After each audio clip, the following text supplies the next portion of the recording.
Now, it's time for our first keynote speaker, Mr. Gilles Gravier, Director and Senior Advisor, Open Source, Blockchain, Wipro Limited. The title of his talk is Open Source, the engine behind the third and fourth industrial revolutions.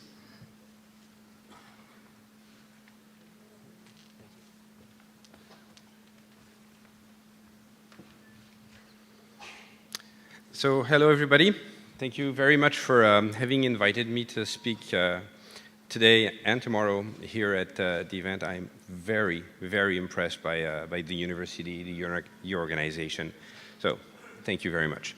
I'm going to speak today about the influence of open source on what is called the third and what is called the fourth industrial revolution. And it's an interesting debate on what is the fourth revolution, so we'll talk a little bit about that as well. So let me start first by talking about open source before we talk about the revolutions. And a little bit of history to start with, because open source is not something that's new. It's been very popular these days, but if we go back in time to the very beginning of computers, or not the very beginning, but some time ago in the computer age, all of the software that was available in source code. And it was there so that people could modify it, adapt it, run it. If you look at it this way, even though it wasn't formalized the way open source is formalized nowadays, it was open source. You could take your software and you could play with it and you could run it, and it was free. And then, after some time, people realized that software was really important for running computer systems, and there was a big lawsuit that sort of triggered an avalanche of events and activities. It happened in 1969 in the US, where the US government decided that giving your operating system free with your hardware was uncompetitive. Basically, it would allow IBM to have a monopoly because since they were giving the software away, it made their machines more easy to use and and people were not encouraged to try the competition. So IBM was forced to stop bundling the software for free, and that sort of triggered the idea that software should become a commercial and soon proprietary proprietary thing. That was kind of a slowdown if you look at the idea of open source, right? Suddenly you couldn't have the software anymore and you had to buy it. So take this as the dark ages, if you want, of open source, right? It's kind of the bad times. And those bad times continued for a little bit until in 1953, this guy, Richard Stallman, I don't know if any of you have met him, but he's quite an interesting character, figured out that programming and software was really a question of giving freedom to people. I will talk about what that freedom is a little later. But he said that software, he thought and felt that software was an element of freedom because it lets you take control of what you did with your system, of what you did with your, basically, life as a programmer. And so he he invented the term free software. And by the way, keep in mind that free in this word means freedom to do things with it, not free as in zero cost, but it happens to be very often linked. And he created the Free Software Foundation, which has this little GNU as a symbol, and I've seen it drawn everywhere in the exhibition room, so you'll see that little animal again. So that's 1983. I would say that's the rebirth of free software and the appearance of the word free software. A little later on, 15-ish years afterwards, there was a company called Netscape. Anybody here remembers Netscape? Yay, okay, good. For me, that's what started the internet. Before 1994, people had machines that could communicate, there was email, and it was really limited to universities exchanging information and the military. 1994, the first web browser appeared. Anybody remember the name of the first web browser? Mosaic? Well, Mosaic before. Mosaic, and then Netscape was built from Mosaic. And Netscape became the popular one. And in 1997, there was a meeting between Eric Raymond, the guy over there, and Christine Peterson and the Netscape team. And suddenly, they felt and they realized that in the industrial world, there was a need for sharing the source code of even big commercial and business-oriented software like Netscape Navigator, which was really becoming the industry standard for surfing the web. And so they invented a new term called open source and created an organization called the Open Source Initiative, which was created to help identify and curate the idea and the notion of open source software. And if you look at it from the outside, you have these two entities, Free Software Foundation, which talks about free software, and Open Source Initiative, which talks about open source. They're all defending the same idea, even though sometimes they argue on which one is better. I will talk now a little bit about the differences between the two so you understand what it really is about. So the first one is the Free Software Foundation. Free Software Foundation defines software from an ethical perspective and looks at the freedom aspects. So when we're talking free software, we're saying this is the freedom to do things with your software. And if you look at it, the first one is the freedom to run software the way you want for whatever you want, okay? And you'll see when we talk open source, it's in there as well. So free software means I can do what I want with it. Nobody should tell me it's not allowed to do this or not allowed to do that. The next one, and this is really interesting because we're in the university here, is the freedom to study your software. So if you have a piece of software, you should be allowed to look inside exactly to see what it does and how it does it. Whether you want to learn from it or whether you want to check that it's doing what it says it's doing. In the cryptography world, we're looking at checking what it says it's doing. In the complex software, when you're looking at an operating system, you also want to learn. There's a lot of stuff to learn at looking at the source code of an operating system. And by the way, having the freedom to study means you need to have access to the code. The next one is the freedom to redistribute copies of your software. So this is also interesting. When we have freedom, we should be able to give others these freedoms. So I have software, I should be able to give it to somebody else. This freedom is what makes free software zero-cost software. Because if I can give it to anybody, even if I buy it myself, and I can redistribute it to anybody, then suddenly it becomes really hard for somebody to make money by selling it. We have to find other ways of selling software. I'll talk about that tomorrow, by the way.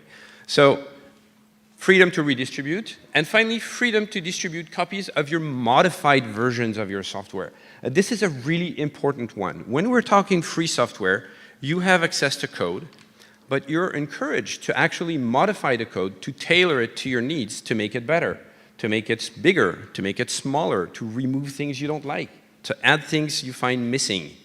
And this is really interesting also from an innovation perspective, and when we're talking business, from a speed to market perspective. If you have to wait for a software vendor to bring in the feature you want, it takes time. It can take 2 years, if that's the release cycle. If you're free to make the modifications yourself, or hire somebody to do it, you can do it maybe in a few weeks. So that's a really, really important part and a really strong driver for the interest of open source. So, for free software, sorry. So this is the definition of free software from the Free Software Foundation. It's still in effect, and it still defines what free software is. Now, the Open Source Initiative said, okay, in the business world, it's really hard to talk about freedom. Some places it's a hard word to use. I don't usually talk about freedom in China, for example. They don't react really well to it. So I tend to talk about pillars. And the Open Source Initiative actually defined open source in a slightly different way. They said, okay, we're going to set up 10 big key elements of open source. And if you've seen free software right before, they're very close. So the first one is the freedom to redistribute source code. Okay? I have a piece of software, I have access to the source code, I can redistribute it to anybody else. The source code must be available. That gives me the permission to do the first one. Allow derived works. That's the number 3, the fourth rule in the free software. I can change the software, modify it, and then, because I can redistribute, I can make everybody benefit from it. So you see these rules are very similar. They've added things in there that weren't in the free software definition. The first one is the integrity of the author's source code. Every time somebody tells me, if I put my source code in the open source, I lose the control of it and nobody knows it's mine, there's this big fuzzy area about it. Well, actually no. Source code remains copyrighted to the person. The person's original name is in there, has to be in there. The original source code has to remain available. So that's a really important thing. You do not lose control on your software when you make it open source, ever. No discrimination against persons or groups. So I can't say these people are not allowed to use it. Or against field of endeavor. That's rule 0 of free software. I can use it for whatever I want. Okay, freedom to use for whatever I want. I must distribute a license with my code, even if I redistribute the code. This is really important because every time I use and redistribute free software, people must be able to see that it is free software as well. I cannot hide the fact that it's free software, or else I'm in violation of a free software license. And licenses must not be specific to a product or restrict other software, and they have to be technology neutral. This means that I cannot create an open source license that says only runs for smart cards or only runs for my software. If an open source license has the open source label on it, it must be general purpose. So when you use and select an open source license, like the GPL, if you've heard of it, or the BSD license, they are all technology neutral, product neutral, and can apply to anything. So you can pick an open source license, one of the OSI approved ones, and use it for anything you want. Software, but people have also made open source houses and open source drinks and open source food and open source cars. Okay, so now that we have this idea of what open source and free software is, and again, if you've seen these two definitions, they're really very, very similar.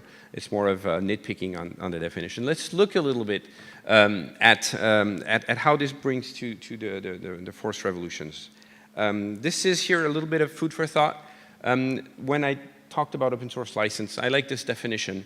It's an open source license gives you the permission in advance, right? You don't have to sign a license. It's there. You use it. You have the permission in advance to by using, studying, improving, and sharing code. But it also comes with obligations for developers making use of it.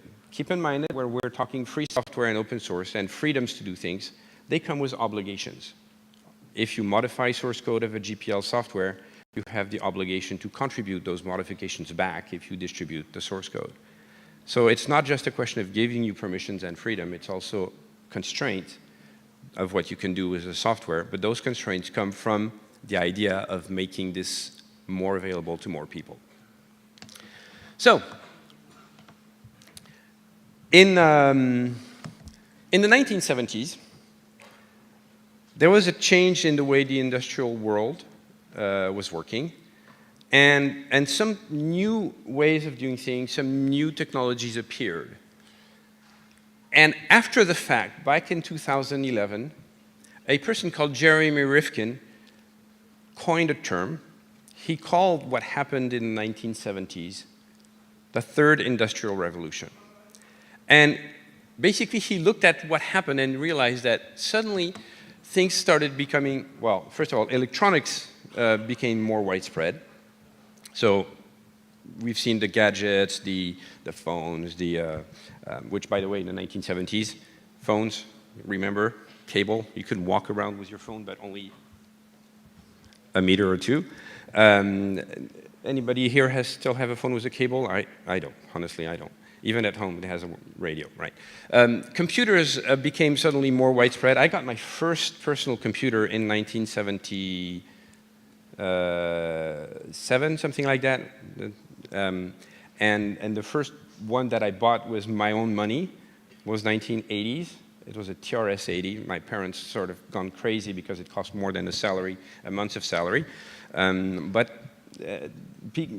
could say that around this period, personal computers became a reality. Telecommunications boomed. They went from cable to cable-less, to transferring not only voice but data. And energy suddenly became so easy to access in many places, not necessarily everywhere, that you can finally rely on having constant energy. And by the way, constant energy is a really strong element of running computers. They don't like interruptions in energy. If you turn off a computer while it's doing computation, it doesn't go on really well. So in 2011, Jerry Rifkin saw what was going on since the 1970s and basically said, okay, this is a change. This is really a major shift in ways we're doing things. So he coined the term revolution, the third one, third industrial revolution. And so what was happening during then is that, as I mentioned, we saw the computing world, the appearance of these open source licenses in the 1970s and 80s. The internet started taking on quite a bit of importance, and if you remember or if you know, the internet is governed by something called an RFC, right? An RFC is a request for comment. It's a document that's written by somebody who wants to propose a way of doing things on internet. It's reviewed very much like a university review mechanism. And when it's accepted, it becomes a de facto standard. What is interesting about this is all of these standards that define the internet are open. They're either open standards or defined by open source reference implementations, right? So without open source, all of the internet that we're using today probably wouldn't appear. We'd still be stuck running X25 networks in Europe or token ring networks in American businesses, and systems would only be talking to systems that they knew and not to anywhere on the planet. So with the arrival of the RFCs, the first internet protocols that everybody could use appeared. I remember a time when we went and talked to banks and told them about using the internet for running business. And they were so stuck in their old way of doing things. They were looking at us and said, you guys are crazy. We're using token ring networks to connect our computers because it's secure, and you want us to have the banking information to go over the internet, through universities, through machines nobody knows, from one bank to another bank, and everybody's going to be able to see it. You guys must be crazy. And we said, no, there are ways to do that. There's things like VPNs and security protocols and things like that. So they started doing this. And look where we are today, right? In the 1970s, the only way to use your money was actually to walk into a building and talk to somebody, which, by the way, has advantages, a lot of advantages, but it required you to be there from 9 to 5 and from Monday to Friday or Tuesday to Saturday mornings in France. And you couldn't do banking on Mondays in France or on Sundays. And now, with the arrival of these protocols, people can actually bank anytime, anywhere on the planet. From here in Oman, I can actually talk to my bank in France, and it works. Amazing, right? It works. Nobody thinks it's amazing in 2019, but believe me, in 1980, people were looking at us and saying, you guys must be crazy. You can't do banking from home. Hey, I'm doing banking from my pocket with my phone today, right? So this is a huge change, and all of the industries around this time, because of the arrival of these open protocols for communicating and these new systems they could rely on that were interconnected everywhere, finally brought the capability to everybody, and I'm not going to talk blockchain and Bitcoin here, but come to me later, that everybody could do transactions and work and shop. By the way, shop from anywhere, anytime on the planet. So this is where the first web servers appeared as well, the CERN HTTPD, again, open source. If we're able to sign up for the conference today, because some guys at CERN created an open source web server. And finally, the first commercial internet, 1994 in France. I don't know when it was in Oman, but before 1994, the only way you could connect to the internet was to implement open source protocols connect to somebody else who was connected to the internet and share your connection to somebody else who wanted to connect also. And that was nice for universities, but in the business world, people weren't ready for doing that. So in 1994, around that time, the first internet operators appeared that said, well, we will connect you to the internet, and you won't have to connect somebody else to the internet, but you'll have to pay for it. So that was the first commercial internet. Oops. Okay, so this is basically what happened and how this major shift in the industry was made possible because of all this open source software. Now, if we arrive more or less today, we're in 2019, I'm struggling here a little bit because we have something that was called the Fourth Industrial Revolution in 2016 by the World Economic Forum. I met 3 weeks ago, I hadn't planned for that actually, I was in a conference and suddenly I realized that Rifkin was there, and he was talking about the third internet revolution, and he talked about the fourth internet revolution. He said, there's no such thing. Okay, so the guy who invented the third internet revolution thinks we're still in the third internet revolution, in the third industrial revolution. We have a little bit of a difference that sort of says it's a new thing happening, right? And that's why the World Economic Forum calls it the fourth industrial revolution. I think we're in this kind of world where people say it's Internet 2.1, 2.0, Internet 3.0. It's still the Internet. We've still changed the world. It's still an industrial revolution. And it's probably a new phase, whether we call it the fourth or we call it the third and a half or soon the fifth, I don't know. But what has happened since 2000 and 15, 16-ish, is that suddenly you take everything we've put in place since the 1970s, the connectivity between systems, the possibility to share information, and you turn that into not a possibility, but a standard way of doing things. And I think that is the major shift, right? Before 2015, you could. Since 2015, 2016, everything is. There is no discussion anymore. Ooh, 1 minute. So all of this is powered by the fact that we're running all of this open source software that's been made available on systems. We're talking blockchain as well, right? Blockchain is all powered by open source. I don't think there are more than 1 or 2% of the blockchain platforms that are commercial and not open source. Everything else, Bitcoin, Stellar, Ethereum, Hyperledger, they're all open source projects. IoT world, one of the key elements of the fourth industrial revolution, is all powered by open source. Machines talk to each other using standard protocols. And so, if you look at what's happening here, it's really more of a turning the third industrial revolution into a way of doing things and not just saying it's a revolution. And I think that's what makes the fourth industrial revolution. So in order to conclude, I want to say one thing. We're all here to talk about open source. We're all here to talk about innovation. We are going to make the revolution. We are going to create new things. We're going to share our knowledge. We're going to share it because we want to make everybody benefit from it. We want to make anybody capable of learning from it. That is the revolution. Sharing, connecting, making sure everything talks to everything. And we're here for that. So please, during this event, think about that. You are the ones who are making the revolution. It's not just technology, it's what you do with it. Thank you very much.